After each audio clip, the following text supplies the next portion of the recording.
اهلا وسهلا بكم في فيديو جديد مع كرويات كرو، ومعكم امجد واخبار الكره المصريه. طب هنبدا اخبارنا في خبر حلو. الاول هنبدا بيه مفاجاه بوبنزا الساره، مفاجاه اللاعب الجابوني ارون بوبنزا ان هو اتاكد ان الزمالك ليه حق على راي طبقا لراي خبراء قانونيين واللي بيعملوا في المجال الرياضي.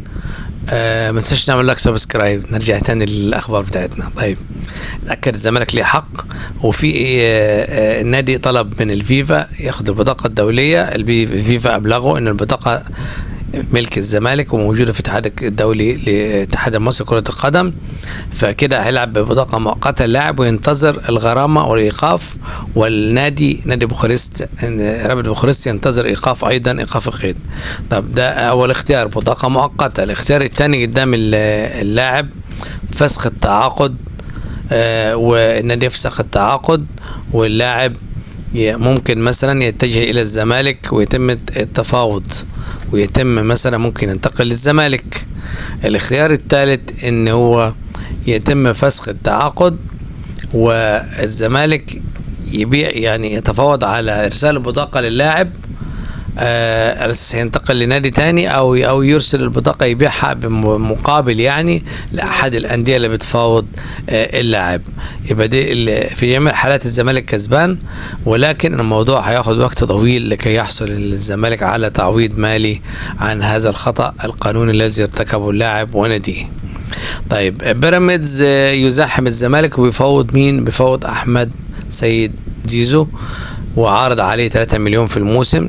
وبيراميدز دايما بيزاحم الزمالك في صفقاته، ما بيزاحمش غير الزمالك. اديكم متابع الاخبار. والمجلس والناس المحبين الداعمين الاستاذ ممدوح عباس والاستاذ هاني برزي والاستاذ عمرو جنايني سيعقدوا جلسه بعد السوبر افريقي مع زيزو لانهاء موضوع زيزو واتفاق على الخطوط العريضه. لكن الزمالك سيقدر زيزو، لكن مطلوب معلش يعني مطلوب من زيزو يراعي ظروف الزمالك، والزمالك هيديله مبلغ خيالي وممكن يتجاوز 50 مليون صافيه او 60 مليون. فمش معقوله زيزو يطلب اكتر من كده حتى لو ليه عرض مالي ضخم بره. انت كده واخد مبلغ خيالي مش بياخده لاعب، اي لاعب في مصر لو خدت 50 مليون او 60 مليون، فلازم التعاون من الطرفين. ده موضوع زيزو. كان في مفاوضات مع ادارات معينه عشان انتقال اللعيبه الانديه زي نادي سيراميكا وزي نادي زد وبيراميدز والاتحاد السكندري. حصل تعنت، ويعني الموضوع عايز علاقات قوية بين الأندية والزمالك، إذا كان ده من المجلس السابق أو اللي قبله أو المجلس الحالي. وكمان عايز موارد مالية، يبقى أنت جاهز بالمقدم التعاقد وتبقى الفلوس جاهزة. فده عايز دعم من رجال أعمال، المجلس مليء برجال أعمال، فده دورهم الآن. هذا دور رجال أعمال لدعم الزمالك في هذه الفترة الحرجة، وعلاقات طيبة، لازم يكون في علاقات طيبة. طيب، غرامة كهرباء يقال، والاستاذ حسن مندوب كان عامل حوار، واحنا هنا كده بنقول ان المجلس يعني عايزين نقول ان كان لازم تدفع الغرامة طبقا لتصريح احد مسؤولين في نادي الزمالك. تدفع الغرامة بالجنيه المصري لأنك في دولة مصرية ومؤسسة مصرية، والتعامل بالجنيه المصري وعملة المحلية لمصر جمهورية مصر العربية، فكان لازم تدفع بالمقابل الجنيه المصري طبقا لسعر العملة في البنوك الوطنية. عشان كده دفعت بالجنيه المصري عشان ندي حق المجلس برضه، نقول الصراحة. صفقات في طريق الزمالك أجمع إن هو عايز مدافع. يعني الناس كلها شاف اداء دونجر مهزوز، اداء حسام عبد المجيد كدفاع واداء دونجا في الوسط. فالزمالك هيجيب ديفندر وهيجيب لاعب مساك. بالنسبه للمساك الزمالك بيفاوض محمود الجزار وفي طريقه احمد حسام. وبالنسبه للديفندر احتمال يكون عمرو قلاوه احد المرشحين، واحتمال يعود للصوره تاني محمود جهاد.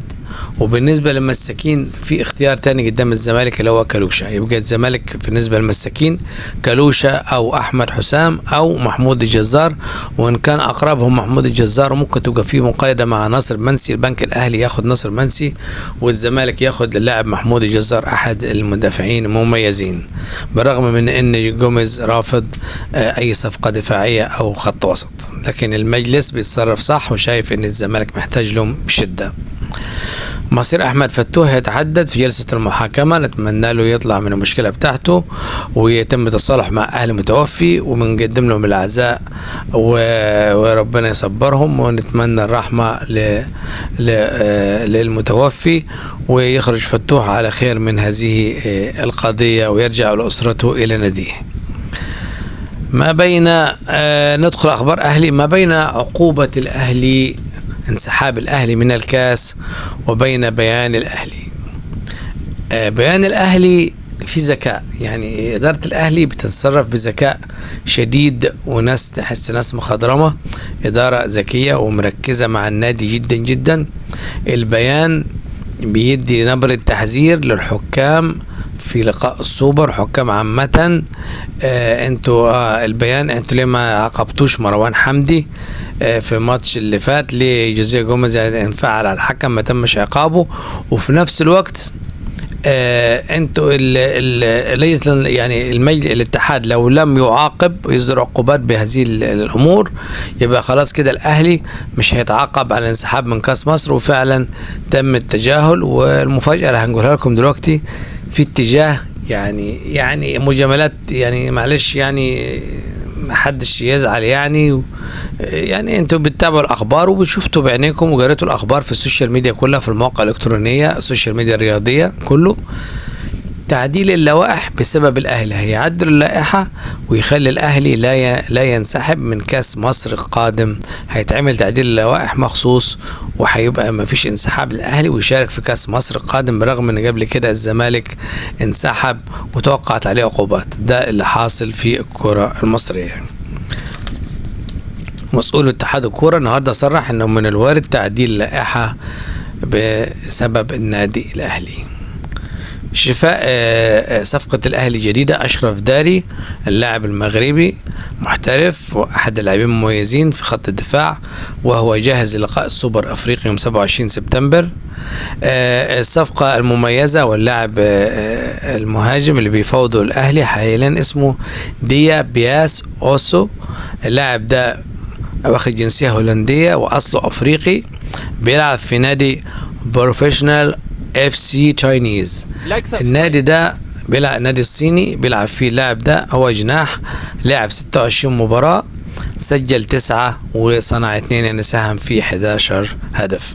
دي كانت كل اخبارنا. كان معاكم امجد كروي. تحياتي للجميع، لا تنسوا نعمل لايك سبسكرايب. تحياتي لكم، لايك سبسكرايب، والى اللقاء. تحياتي.